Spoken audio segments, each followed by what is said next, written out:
Mapagpalang araw po sa ating lahat. Ako po si Emmanuel O. Alejandre at ito po ang aking daily devotion para sa ngayong January 24. And for today, we are going to ask the question of, nabautismuhan ka na ba sa Espiritu or baptism in the Holy Spirit? Makikita po natin ito sa 1 Corinthians chapter 1 verse 12 to 13.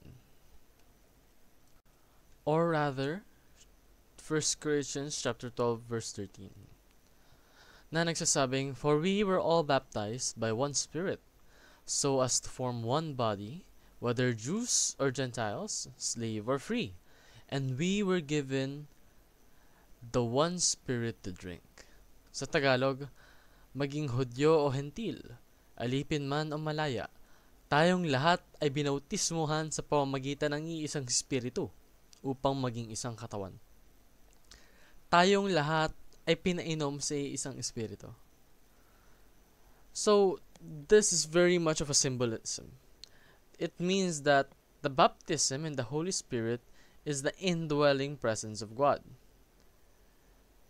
Kapag nabautismuhan ka po sa Espiritu Santo, you form this unbreakable connection with God, na kung saan you, along with all those that were baptized in the Holy Spirit, are now one, despite of your status in the real life. Because baptism in the Holy Spirit is a bondage-breaking moment, na kung saan makakawala ka na doon sa nakakapagpalimit sa iyo dati. And it is the Spirit's enablement to live the life of Christ. Sa pamamagitan po ng bautism na to, meron ka ng gateway or meron ka ng potential to truly be Christ-like.